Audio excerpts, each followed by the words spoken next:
रामायण में सभी राक्षसों का वध हुआ था, लेकिन सुपर्णखा का वध नहीं हुआ था। उसकी नाक और कान काटकर उसे छोड़ दिया गया था। वो कपड़े से अपने चेहरे को छुपाकर रहा करती थी। रावण के मर जाने के बाद वो अपने पति के साथ शुक्राचार्य के पास गई और जंगल में उनके आश्रम में रहने लगी। राक्षसों का वंश खत्म ना हो, इसीलिए शुक्राचार्य ने शिव जी की आराधना की। शिव जी ने अपना स्वरूप शिवलिंग शुक्राचार्य को देकर कहा कि जिस दिन कोई वैष्णव इस पर गंगा जल चढ़ा देगा, उस दिन राक्षसों का नाश हो जाएगा। उस आत्मलिंग को शुक्राचार्य ने डर की वजह से वैष्णव मतलब हिंदुओं से दूर रेगिस्तान में स्थापित किया, जो आज अरब में मक्का मदीना में है। सुपर्णखा जो उस समय चेहरा ढककर रहती थी, वो परंपरा उसके बच्चों ने पूरी तरह निभाई।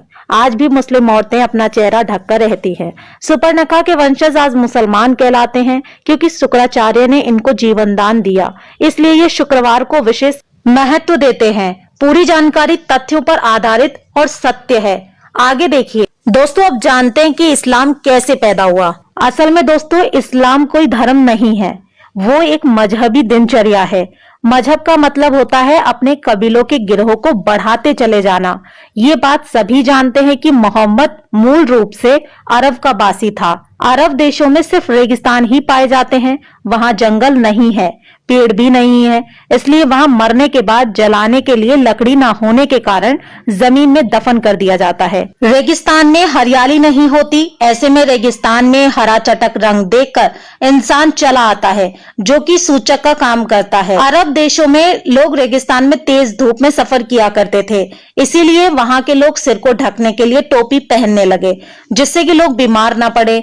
अब रेगिस्तान में खेत तो थे नहीं, ना ही फल थे खाने को, तो वहां अनाज नहीं होता था। इसीलिए वहां के लोग जानवरों को काट कर खा जाते थे और अपनी भूख मिटाने के लिए इसे कुर्बानी का नाम दे दिया गया और एक प्रथा बना दी गई, फिर त्योहार बना दिया गया। रेगिस्तान में पानी की बहुत कमी रहती थी, इसीलिए लिंग यानी मूत्र मार्ग साफ करने में पानी बर्बाद ना हो जाए, इसीलिए वहां के लोग यानी इस मजहब के लोग अपना खतना करने लगे।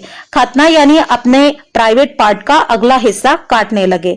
सब लोग एक ही कबीले के खानाबदोश होते थे, इसीलिए आपस में भाई बहन ही निकाह कर लेते थे। रेगिस्तान में मूर्ति बनाने के लिए मिट्टी मिलती नहीं थी, जिसके कारण इन्होंने मूर्ति पूजा को अपने कबीले में यानी अपने मजहब में खारिज कर दिया। एक जगह से दूसरी जगह जाना पड़ता था, इसीलिए कम बर्तन भी रखते थे।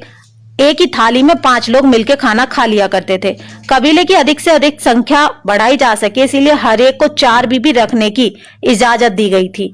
अब समझे, इस्लाम कोई धर्म नहीं, मात्र एक कबीला है जो सिर्फ जनसंख्या बढ़ाने के लिए बनाया गया है। और इसके नियम असल में इनके सिद्धांत नहीं, इनकी दिनचर्या है।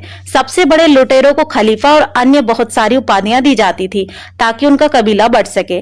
इस बात से साबित हो जाता है कि इस्लाम कोई धर्म नहीं बल्कि एक बहुत बड़ा गिरोह है, जिसका एक ही एजेंडा है, जहां जाना वहीं पर बस जाना और अपना अधिकार मांगना और वहां की मूल जनसंख्या को पूरी तरीके से समाप्त करके अपने इस्लाम मजहब को आगे की पीढ़ी को जबरदस्ती कबूल कराना।